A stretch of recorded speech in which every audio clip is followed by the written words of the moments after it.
Este lo usamos para aportar. Amén, muchas gracias hermanos. Vamos a completar entonces este Shabbat ya en este tiempo con este comentario que venimos estudiando desde hace unas semanas sobre el capítulo 15 de Shemot de Éxodo. Y eso en el contexto de ir estudiando la escritura capítulo por capítulo como lo hemos venido haciendo. Y hoy día nos vamos a detener en estos versos 9 y 10 que forman parte, no sé si alguien recuerda, de qué trata este capítulo.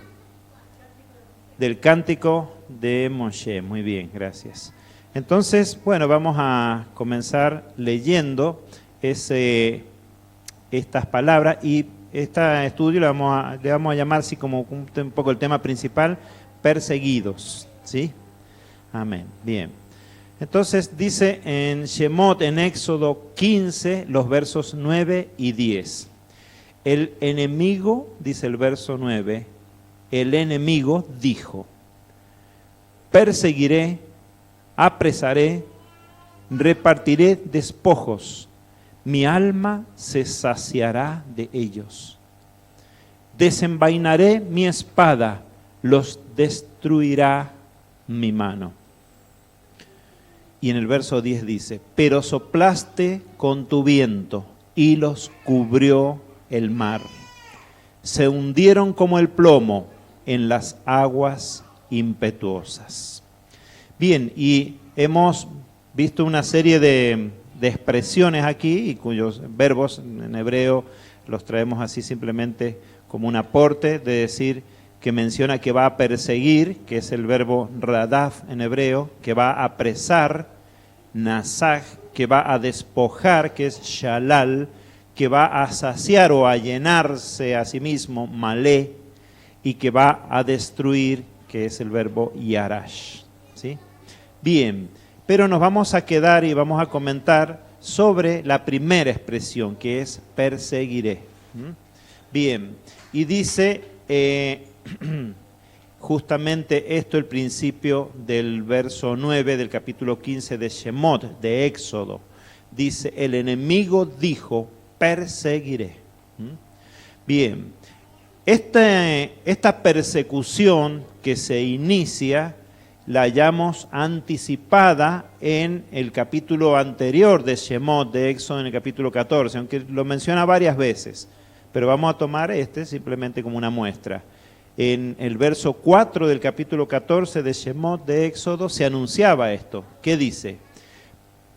El verso 4 habla el Eterno diciendo, yo endureceré el corazón de Faraón y los perseguirá. ¿Sí? Entonces seré glorificado por medio de Faraón y de todo su ejército, y sabrán los egipcios que yo soy Yahvé. Y ellos hicieron así. Bien, entonces estas palabras del enemigo, perseguiré, habían sido previamente determinadas en su corazón por el Eterno. Entonces uno dice, el Eterno determinó y permitió que me persiguieran. Y Él lo había anunciado además. Bien, entonces tomamos esta reflexión. Como decíamos, la palabra es radaf, que es el verbo hebreo para perseguir. La gran mayoría de los casos se utiliza esta expresión radaf para persecución, para perseguir en la Escritura. Si bien hay otros verbos utilizados, pero mayoritariamente este es el verbo que se usa para perseguir, para el concepto de perseguir. Bien, y fíjense que en la traducción de la Septuaginta, ¿se acuerdan qué es la Septuaginta? Es una traducción de la Torá, bueno, de todo lo que sería, digamos, el Antiguo Testamento, al griego que se hizo aproximadamente unos 2 siglos antes de Yeshua. ¿En dónde? En Egipto, por orden de un gobernante griego, uno de los reyes Ptolomeos. Entonces él pidió que se reunieran representantes de las 12 tribus en ese momento para traducirle a él, al griego, la Torá hebrea, porque no existía en otro idioma. Dice que ese tiempo fue un tiempo de consternación para Israel, inclusive que la gente se amargó mucho de que la Torá fuera a estar en otro idioma, porque dijo, esto va a traer gran cantidad de confusión y problemas, y así ha sido. Bueno, de todos modos, nos ha quedado la Septuaginta. Y así se llama esa versión Septuaginta porque la trajeron 72 sabios judíos para este rey Ptolomeo. Y fíjense que en la traducción para Shemot de Éxodo, tanto del el capítulo 14, verso 4, como de 15:9 que estamos estudiando, el verbo radaf se traduce al griego como el verbo dioko, ¿no es cierto? Entonces, tenemos este testimonio, estos ancestros judíos, al pasarlo al griego utilizaron el verbo dioko. ¿Por qué lo traemos a colación? Un verbo griego, ¿no es cierto? Porque nosotros decimos, bueno, si la Torá está en hebreo.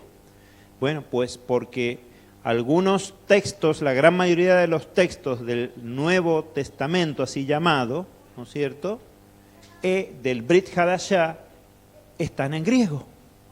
Entonces, este verbo nos va a servir para, en griego en aquel momento, para ver dónde está utilizado en el Nuevo Testamento esta misma palabra, de perseguir. ¿Se comprende cuál es la intención? Es hallar un nexo.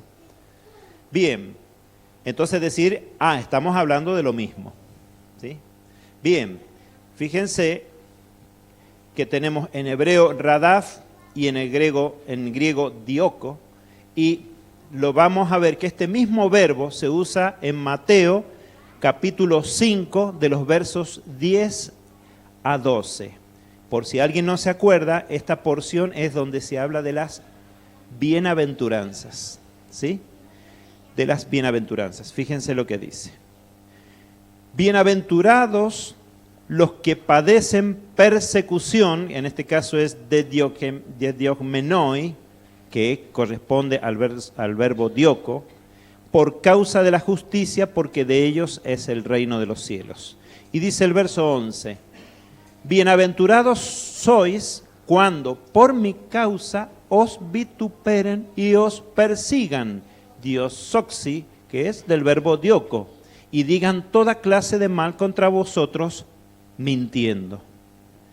Y en el verso 12 dice, gozaos y alegraos, porque vuestro galardón es grande en los cielos, porque así persiguieron ediotzán, que viene del verbo dioko, a los profetas que fueron antes de vosotros. Entonces, cuando se habla en este sermón del monte, las bienaventuranzas, de persecución, está hablando de la misma palabra que se utilizó para que esa acción que llevó adelante el enemigo, el faraón, contra Israel a la salida de Egipto. Es la misma palabra, expresada en dos idiomas diferentes. Ahora bien, en esta octava bienaventuranza, que se menciona que es la última de todas, fíjense ustedes, y no nos debe pasar por alto, que se menciona 3 veces el anuncio de la persecución. Y si cuando lo dice 2 veces entendemos que lo está refrendando, cuando lo dice 3 veces es simplemente que estén seguros de que esto les va a ocurrir. ¿Cuándo me va a ocurrir? Bueno, es lo que vamos a ir viendo a través del estudio. Entonces, aquella persecución que sufrió Israel al ser liberado de Egipto, dice el Mashiach que ustedes también serán perseguidos. Y lo menciona, como decimos, en 3 oportunidades, en una sola de las bienaventuranzas, que es la octava. Bien, entonces, bueno, nos quedamos con esto. Bienaventurado eres cuando por mi causa te vituperen y te persigan y digan toda clase de mal contra ti, mintiendo. Y hemos dejado a propósito ahí de otro color la palabra mintiendo. Y vamos a observar un poquito esto. Así como para Israel fue dispuesta persecución al salir de Egipto, también el Mashiach anuncia que sus seguidores padecerán esto por causa ¿de qué? De la justicia. Bien, y observamos una cosita acá. En la traducción de la Biblia textual, que yo sé que algunos hermanos acá la tienen, que es de la Sociedad Bíblica Iberoamericana. Este verso 11 de Mateo 5 no incluye la terminación mintiendo. La omite directamente. En algunas Biblias está la terminación mintiendo y en otras Biblias no está. Y lo justifica el comentarista de la Biblia textual diciendo lo siguiente. El participio pseudomenoi, que es habiendo mentido, generalmente traducido mintiendo, se considera una añadidura que intenta limitar la amplia generalización de la enseñanza de Yeshua. Como diciendo, bueno, siempre que te portes bien, no te van a perseguir, o si te persiguen va a ser porque están mintiendo. Entonces, pero lo consideran los eruditos un añadido, a tal punto que, por ejemplo, en la Biblia textual no figura la aclaración al pie. Bien, ¿y qué pasa con este añadido como pasa con todos los añadidos? El agregado mintiendo oculta o por lo menos deja en segundo plano el verdadero sentido de las palabras de Yehoshua. ¿Sí? Las deja como que las pasa a un segundo plano. Dicen, bueno, porque no, van a decir cosas malas de mí, pero que sea mentira. Pero se oculta la primera parte del verso, porque al agregar esto, quitaron el sentido. Lo justifican los traductores diciendo que lo hacen en referencia a unas palabras de Pedro, donde se habla algo así, que si te va mal, que no sea porque anduviste en malos caminos. Y como que muchas veces los copistas a veces hacían este trabajo de asimilar o completar los versos de un evangelio con los del otro, porque allá lo dice así, bueno, en fin. El asunto es que dice que te vituperarán y te perseguirán. Ese es el sentido del verso. Y esto es una promesa. Esto de las promesas siempre se habla, pero de estas promesas no se habla mucho. ¿Sí? Y esta es la promesa más importante, porque en la realidad es la que demuestra quién eres o quién es el Eterno para ti. Esta promesa es mucho más, porque las promesas de que te va a prosperar, te va a bendecir y te va a ir bien, hace que muchos estén en torno al Eterno o al Mashiach. Pero ¿y qué pasa cuando las cosas van mal? Por eso esta promesa es mucho más importante, ¿sí? Y dice que te vituperarán y te perseguirán por mi causa, no por ti. Y ahí está ese oscurecimiento que ocurre con ese agregado del mintiendo. No por causa de males que no hayas hecho y de lo cual mientan acerca de ti, sino, dice, que te perseguirán por mi causa, dice el Mashiach. Voy a ser yo la causa de que te persigan. Bien. Entonces, nos quedamos también con esto. El Mashiach dice que seremos perseguidos por causa de Él. Y esto es una promesa y además es una evidencia. Si no hemos sufrido persecución, tenemos que preguntarnos, ¿por qué no se está cumpliendo esto en mi vida? Hay que preguntarse. Bien, y también nos preguntamos, bueno, pero ¿qué hay en el Mesías que va a causar persecución? Si Él dice, amen a todos, perdonen a todos, ¿no es cierto? Si te pide, da sin esperar recibir, es todo bondad. Entonces dice, ¿por qué me van a perseguir? Si me está enseñando a predicar una bondad cuyos principios son de validez universal. Entonces, ¿quién me podría perseguir por eso? Bien, vamos a ver. Dice Juan 8, versos 31 y 32. Decía entonces Yehoshua a los judíos que le habían creído, si ustedes permanecen en mi palabra, sois verdaderamente mis discípulos. Y conocerán ustedes la verdad, y la verdad los hará libres. ¿Y saben una cosa? ¿Cuándo fue perseguido Israel? cuando fue libre. Ahí fue perseguido. Antes los tenían oprimidos, pero cuando se liberaron fueron perseguidos. Entonces, la verdad, la que te hace libre, es la causa de que te van a perseguir. Bien, entonces el seguir al Mashiach es motivo de liberación de la opresión de los hombres, como lo fue para el Israel que salía de Egipto, el haberse opuesto al faraón, quien es el gran símbolo de la opresión para Israel. Entonces retenemos esto: y conocerás la verdad, y la verdad te hará libre. Bien, Yeshua es el gran desenmascarador. ¿Qué significa esto? Y acá empiezan los problemas. ¿Por qué? Porque Yeshua desenmascara las potestades religiosas que oprimen a Israel y lo mantienen cautivo en las falsas enseñanzas, tanto para la casa de Judá, los judíos, como para la casa de Efraín, los dispersos en medio de las naciones que habitan en el cristianismo, que habitamos en el cristianismo.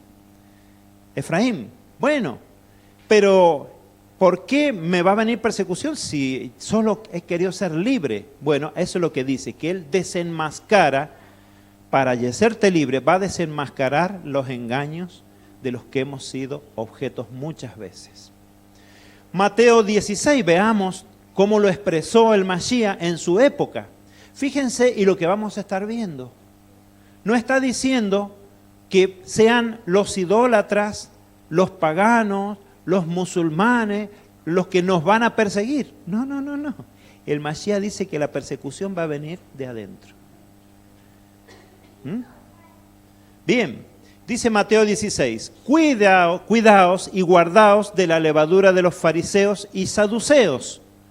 Entonces entendieron que no les decía que se guardaran de la levadura de los panes, sino de la enseñanza de los fariseos y de los saduceos. Y está bien, tenemos estos versos para ilustrar lo que pasaba en ese momento, pero tengamos presente esto al irlos leyendo. No hacen referencia solo a las clases religiosas dirigentes de esa época. Hacen referencia a las clases dirigentes religiosas de todas las épocas. El Mashiach es universal, no es algo particular, ¿sí? Bien, también dice en Mateo 15, lo había dicho antes, versos 7 a 9, dice: hipócritas, bien profetizó de vosotros Isaías cuando dijo: este pueblo me honra con los labios, pero su corazón está lejos de mí, y en vano me adoran, enseñando como doctrinas preceptos de hombres. ¿Se dan cuenta por dónde viene la persecución? Entonces, cuando la gente, las personas comienzan a ser libres de las faltas de enseñanza y se quieren liberar, entonces, ¿a dónde vas? ¿A dónde vas? ¿Qué estás haciendo? No enseñes más eso. Comes acá, por tanto, tienes que servir la comida que se sirve acá, no comida extraña. Estoy diciendo palabras que se han dicho, y por decirlas más suaves. Bien, entonces vamos a ver otro ejemplo, Mateo 23. Y dice el Mashiach: en la cátedra de Moisés se sientan los escribas y los fariseos. Hagan pues y guarden todo cuanto les digan, pero no hagan conforme a sus obras, porque dicen y no hacen. Y ya vamos a ver a qué se refiere esto hoy en día. Y atan pesadas cargas y las ponen sobre los hombros de los hombres, pero ellos no las quieren mover ni con su dedo. Bien, y entonces el Mashiach no predica contra las falsas religiones idolátricas, sino contra los que dicen representar en esta tierra al Elohim de Israel. Contra ellos va, es decir, a favor de ellos. ¿Saben por qué? Porque cuando alguien te marca que estás haciendo algo mal, te ha dado una oportunidad. Y eso es tan valioso. Entonces yo no diría que predica contra ellos, sino que predica a favor de ellos, porque está dando la oportunidad de volverse y muchos oyeron esta advertencia y por ello fueron salvos. Dice que el sabio admite y acepta la reprensión cuando le es dada. Bien, entonces tomamos y retenemos esto. Yeshua predica contra los falsos guías, los falsos pastores, los que dicen que pastorean, pero pastorean muchas veces para sí mismos. Bien, y dice, y vamos a ver este tema, la opresión de los sistemas religiosos, y lo vamos a mirar en esta época del Mashiach, en la época del primer siglo. Fíjense, los saduceos, ¿sí? Vamos a hablar especial y particularmente de los saduceos. Y vamos a citar seguidamente unas palabras de Mario Saban, que es un historiador judío ortodoxo, ¿sí? Este hombre no ha reconocido a Yeshua como el Mesías, pero hace un análisis histórico en un libro que se llama Las raíces judías del cristianismo. Y hay otras obras de él muy interesantes. Y dice lo siguiente acerca de los saduceos. Y vamos a tomar esto como un ejemplo de los poderes religiosos en esa época y en todas las épocas, ¿sí? Indudablemente, los saduceos eran en el primer siglo la capa de población judía que gobernaba a su antojo todo el territorio de Judea. Y ideológicamente, no genéticamente, ideológicamente, descendían de aquellos judíos helenistas que sabemos cuánto daño le hicieron a la nación, considerados por los macabeos como partícipes de la cultura griega en desmedro de la cultura judía. Estos hombres estaban dentro de lo que es el liderazgo político, religioso y económico de Israel y gobernaban o se mantenían en poder gracias a mantenerse en buenas relaciones, y los fariseos también participaban de esto, pero en otro nivel, en buenas relaciones con el poder dominante. ¿Sí? Dice además Mario Saban, Yeshua enfrentó a la aristocracia saducea del templo para hacer escuchar la voz del pueblo judío oprimido por el imperio romano. Mientras que el enfrentamiento al sacerdocio saduceo aristocrático y prorromano lo hacían los celotes a nivel militar, Yeshua les mostraba las contradicciones de la rigurosidad del formalismo judío. ¿Sí? Bien, los confrontaba, digamos así. Y Yeshua los confrontó al poder saduceo en algo que los evidenció como falsos maestros en su época, al hablar del tema de la resurrección. ¿No es cierto? Todos hemos leído ese pasaje, que lo vamos a leer ahora, donde dice que los saduceos decían, no hay resurrección. ¿Sí?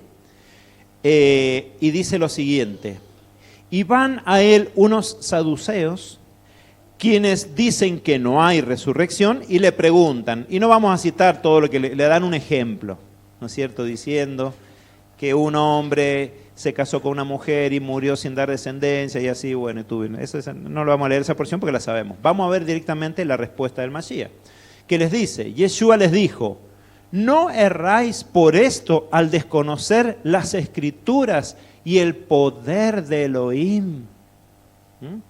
Entonces les dice claramente, el Eterno no es Elohim de muertos, sino de vivos.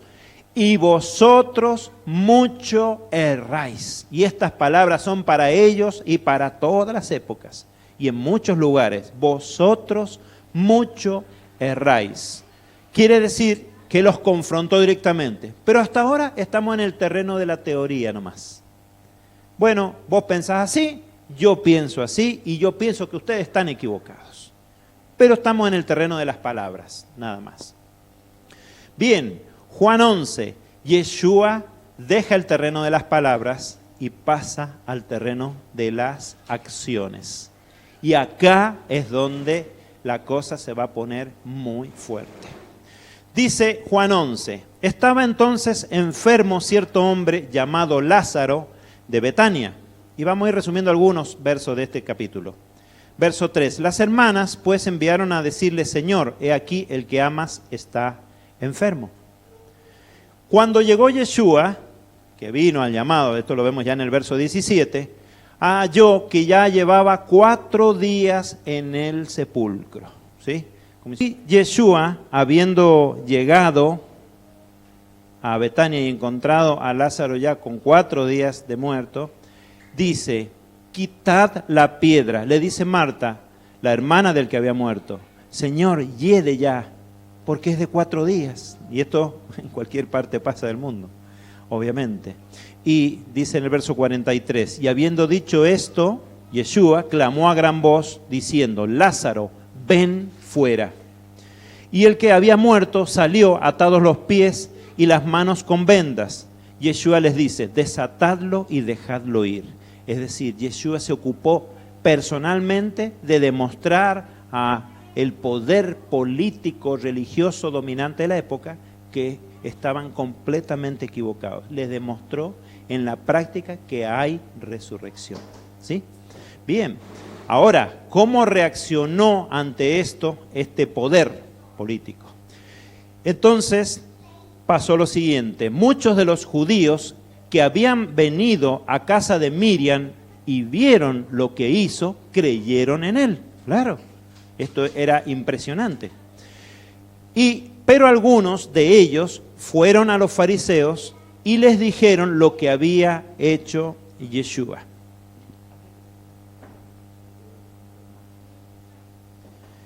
Bien, le dijeron lo que había hecho Yeshua. Gracias, Ezequiel. Entonces, los principales sacerdotes, los principales Coanim y los fariseos reunieron al Sanedrín y decían, ¿qué haremos? Porque este hombre hace muchas señales. Entonces, como vemos, este milagro en particular causó gran preocupación en las cúpulas, ¿no es cierto?, religiosas y políticas del momento. Y entonces se tomó una gran decisión, vamos a obviar todo el diálogo que tuvieron, vamos a ir directamente a la conclusión. Desde aquel día, pues, tomaron acuerdo para matarle. Ya dijeron, a este hay que perseguirlo y hay que quitarle la vida, directamente. Esto es gravísimo lo que estamos asistiendo a esta conclusión. ¿Qué pasa? Los desarticuló por completo, al punto que ya dijeron, no, hay que matarlo.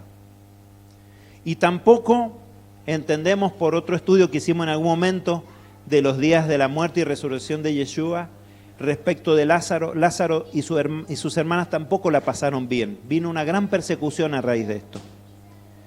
Y si ustedes tienen presente el capítulo 7 y el capítulo 8 del libro de los Hechos, donde se desató la primera persecución contra los discípulos del Mashiach y donde muere el primero de ellos, quien es Esteban, el motivo fue este tema, el tema de la resurrección. Era un tema que los desarticuló, los desacreditó ante los ojos del pueblo terriblemente. Entonces el Mashiach, ¿qué hace? Conocerán la verdad y la verdad los hará libres, pero esa libertad les va a traer persecución. ¿Amén? Porque los dominantes no van a querer soltar el poder. Entonces tenemos nosotros que estar preparados para estas cosas, ¿sí? Y no hay que amargarse si por ahí hablaron mal de uno. Y no importa si fue mintiendo o no mintiendo, dice, por causa del Mashiach. Bien, por supuesto es mejor si fue mintiendo. Bien, entonces Yeshua nos libera de los sistemas religiosos. Juan 14, verso 15 dice, si me amáis, bueno hermano, muy bien, muy bien. No siempre escucho respuesta tan unánime, fue un coro. Si me amáis, guardad mis mandamientos. Bien, entonces si me amáis, guardaréis mis mandamientos, dice la traducción de la Biblia textual. Muchos religiosos hoy en día predican que se debe guardar los mandamientos.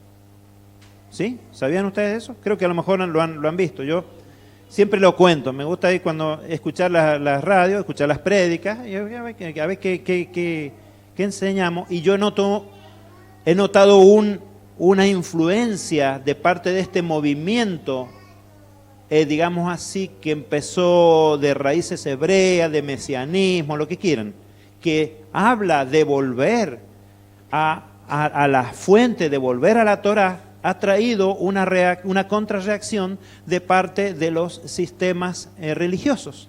Entonces, ahora en unos días va a haber una conferencia acá en Mendoza, Fabi, ¿te acordás?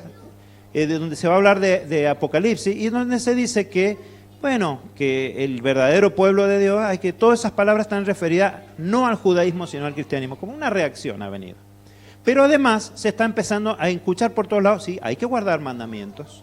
Yo lo escucho en todas las radios que antes decían no, solo la gracia, ahora escucho que están diciendo hay que guardar mandamientos. Por eso les decía antes que íbamos a ver de qué forma el poder político y religioso se acomoda rápidamente.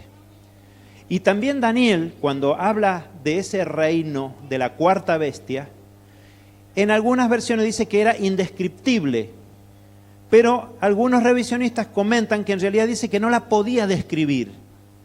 Las otras primeras bestias tenían una forma concreta y Daniel las puede describir. Dice un águila, un oso, un león, pero de la cuarta bestia no la puede describir porque dice que era indescriptible. Pero ¿saben por qué era indescriptible? Porque se transformaba rápidamente de una cosa a otra, pero seguía siendo el mismo elemento. Tremendo. Esto fue una cosa muy fuerte, se acomodaba rápidamente a todo. Pero para el que es conocedor, esto no representa mayor problema, conocedor, o por lo menos que estamos empezando a conocer. ¿Qué queremos decir con esto? A la hora de hacerlo, cuando enseñan que se debe guardar los mandamientos, recortan la mayor parte de los mandamientos, comenzando por Shabbat y solemnidades. O sea, dicen, sí hay que guardar mandamientos. No, pero eso del sábado ya fue. Fiestas, no, la fiesta, no, ya, eso es de la época de los judíos. Eso era para los judíos. Bien. Y ni qué hablar si hablamos de temas más difíciles como las comidas o aún la circuncisión. Ahí ya la cosa se pone bastante seria y eso es no. Entonces hay que guardar mandamientos. Pero, ¿y entonces a qué mandamientos nos estamos refiriendo con estas expresiones que escuchamos a veces? Bien, vamos a ver. Todo en el sistema religioso se cuestiona y se tergiversa. Y vemos muchas veces estudios donde se estudia la mitad del capítulo y no todo. Entonces parece que no hay que guardar ciertas cosas. Bien, entonces, ¿qué mandamiento se nos demanda obedecer a los discípulos? Bueno, vamos a lo concreto. Bueno, si hay que guardar mandamientos, ¿qué mandamientos? Bueno, fíjense, Juan en su primera carta, en el capítulo 2, lo dice clarito. Fíjense, el mandamiento antiguo. Primera de Juan 2, verso 4. El que dice, yo lo conozco y no guarda sus mandamientos, es mentiroso y la verdad no está en él. No, pero nosotros guardamos los mandamientos también. Sí, también entendemos que hay que guardar mandamientos. Está bien. Pero el que obedece a su palabra, en este verdaderamente se ha perfeccionado el amor de Dios. Pues por esto sabemos que estamos en Él. Es decir, el que obedece al Eterno, se sabe que está en Él. ¿Por qué? Porque obedece. No porque lo diga, sino porque hace. ¿Sí? Bien, y dice el verso 6, el que dice que permanece en Él debe andar como Él anduvo. Y se refiere al Mashiach, Yeshua. ¿Cómo anduvo Yeshua? Guardando todos los mandamientos. Bueno, no, pero es que lo que está diciendo es que Yeshua mandó amar al prójimo. En realidad Juan se está refiriendo al amor al prójimo nada más. Que cuando amamos ya hemos cumplido todo. Pero ¿y por qué no seguimos leyendo Juan un poquito más? A ver qué dice. Y dice en el verso 7, amados, no les escribo un mandamiento nuevo, sino un mandamiento antiguo, el que teníamos desde el principio. Entonces Juan dice, está hablando del mandamiento de siempre, de la Torá, de todo. El mandamiento antiguo es la palabra que has oído, ¿sí? Bien, lo que vosotros oísteis desde un principio permanezca en vosotros. O sea, lo que se oyó desde que el Eterno comenzó a dar sus mandamientos al hombre, eso es lo que se debe permanecer en nosotros. Si lo que oísteis desde un principio permanece en vosotros, también vosotros permaneceréis en el Hijo y en el Padre. Bueno, está claro, Juan, que no se refiere solamente al amor al prójimo, pero tampoco lo omite Juan. Vamos a ver. Dice en el verso 8, sin embargo, os escribo un mandamiento nuevo que es verdadero en él y en vosotros, porque las tinieblas se van alejando y la luz verdadera ya resplandece. El que dice estar en la luz y aborrece a su hermano, está en tinieblas. ¿Sí? Sí, sin duda. Bien, pero esto dice más aún.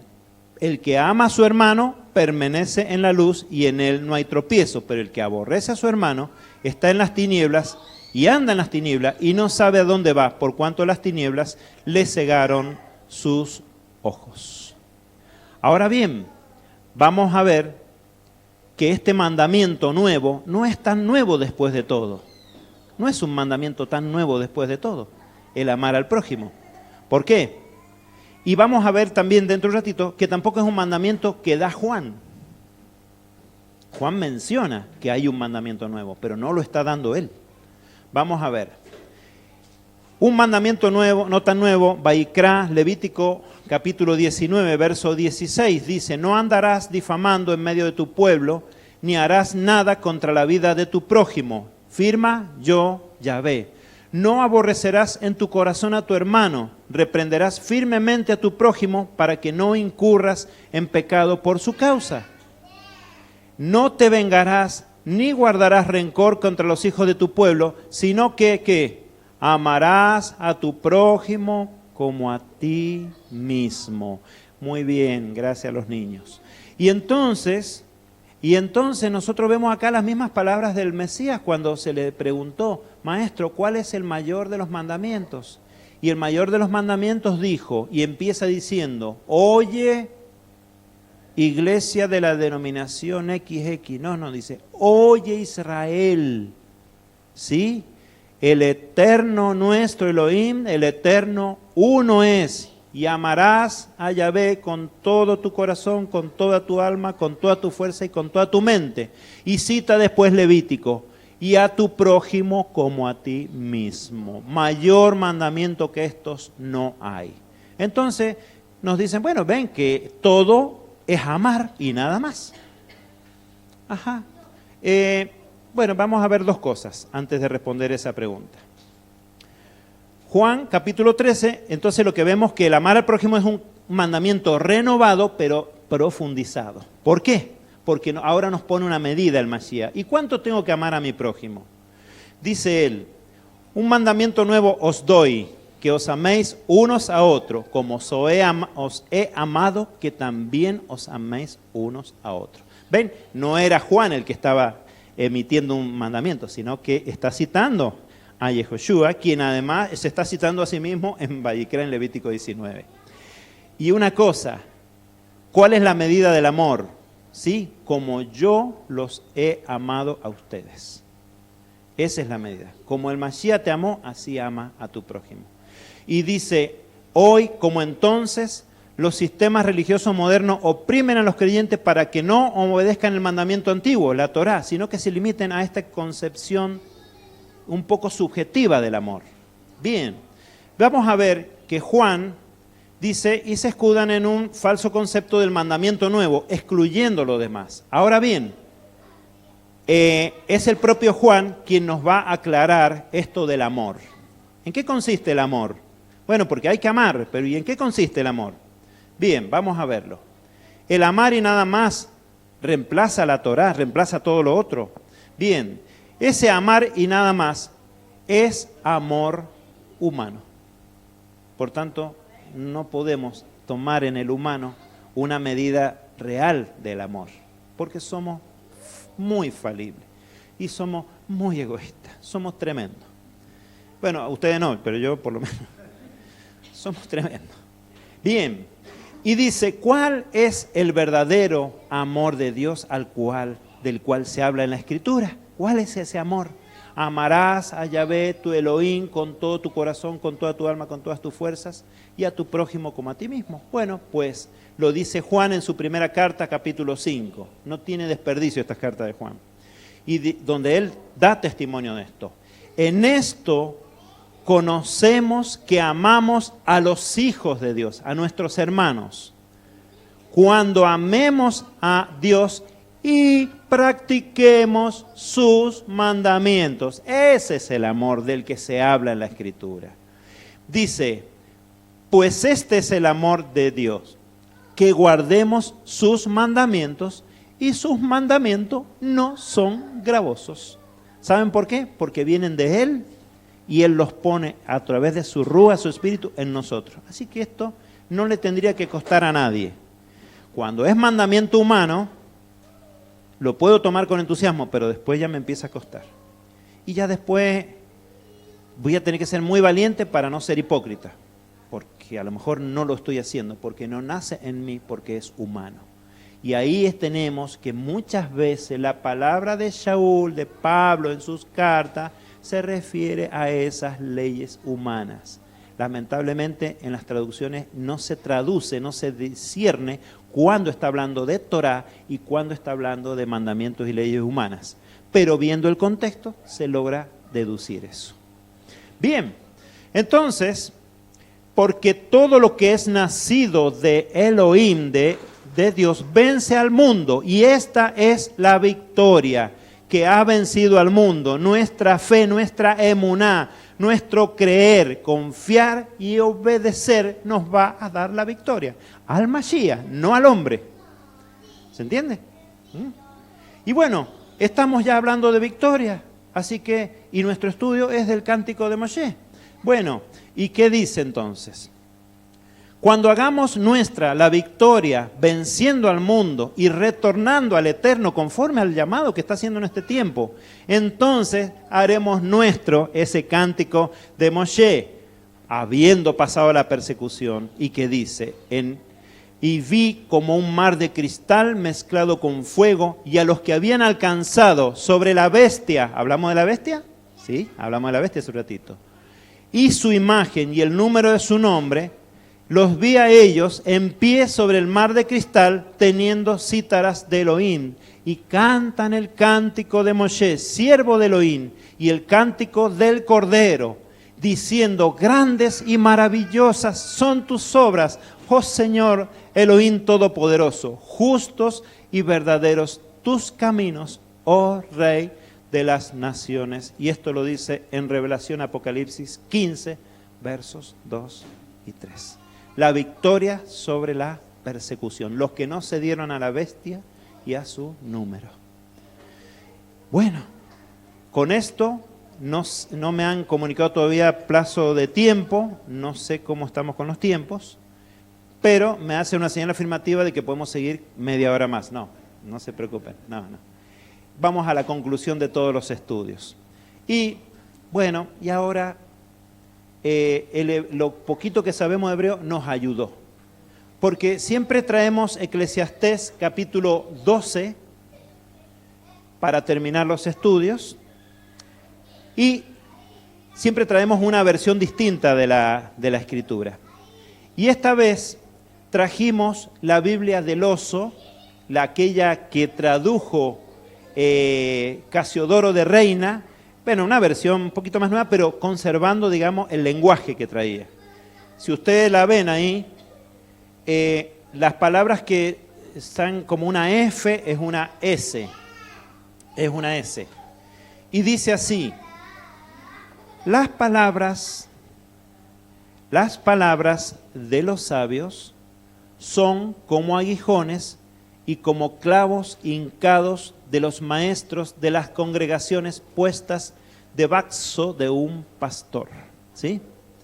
Así como dice. Dice, y demás de esto, hijo mío, sé, esa F, ¿ven? ¿Okay? Sé avisado. No hay fin de hacer muchos libros y el mucho estudio es aflicción de la carne. Y entonces yo lo leía así en esta versión tan original, tan ahí traída, recién salida del hebreo, y dice, no hay fin de hacer muchos libros. Entonces, como decir, no tiene finalidad. No sirve estudiar. Y este pasaje se cita de esta manera. No se pongan a estudiar tanto, porque no hay fin de hacer muchos libros y el mucho estudio es aflicción de la carne. Pero ¿saben una cosa? No es eso lo que está diciendo. Bien, ¿por qué? Porque esa palabra traducida como fin es la palabra hebrea, o sea, no hay, es ein ketz. Y ein ketz es no hay finalidad. Perdón, no hay término, no finalidad, no hay término. Es sin fin estudiar. Si vas a estudiar, la profundidad del Eterno es tanta que sé avisado, hijo mío, no vas a terminar nunca. Te vas a poder estudiar, pero nunca lo vas a terminar. No tiene final el estudiar, porque nunca vas a poder ahondar tanto en la Escritura.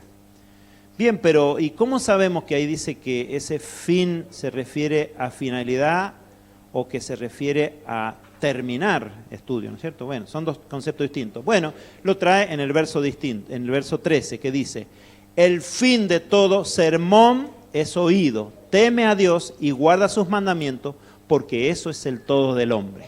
¿Ah? Todo estudio debe terminar diciendo, teme al Eterno, te ha bendecido y no ha sido tu mano la que te ha prosperado. Él te ha bendecido, ten temor, porque dejarlo a Él es dejar también todas esas grandes bendiciones que te ha dado.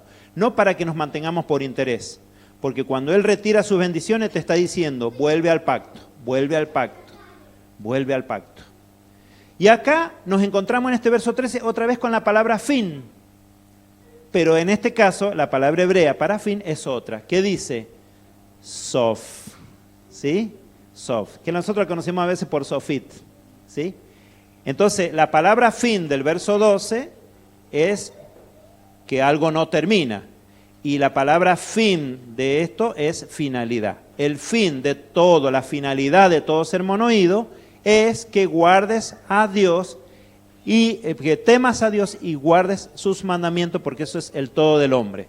Y termina diciendo la Biblia del oso, porque Dios traerá toda obra en juicio, el cual se hará sobre toda cosa oculta, buena o mala. Amén. Y con esto terminamos el estudio. José, ¿querés comentar algo? Bien. Sí, es como cerrando justamente el pensamiento del hacer la voluntad del Padre expresada en sus mandamientos.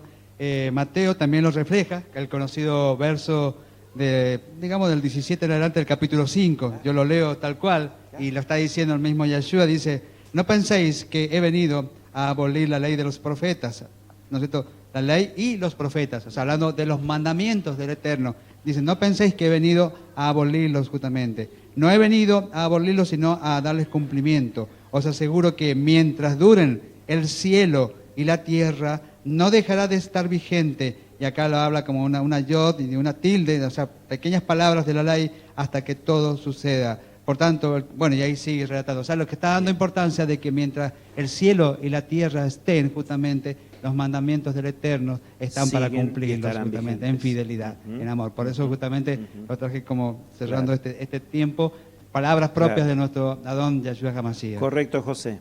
Y vale la pena agregar que ese texto también se ha objetado y tergiversado por los opositores a la Torah, diciendo que Yeshua ya vino y ya Él cumplió todo por nosotros.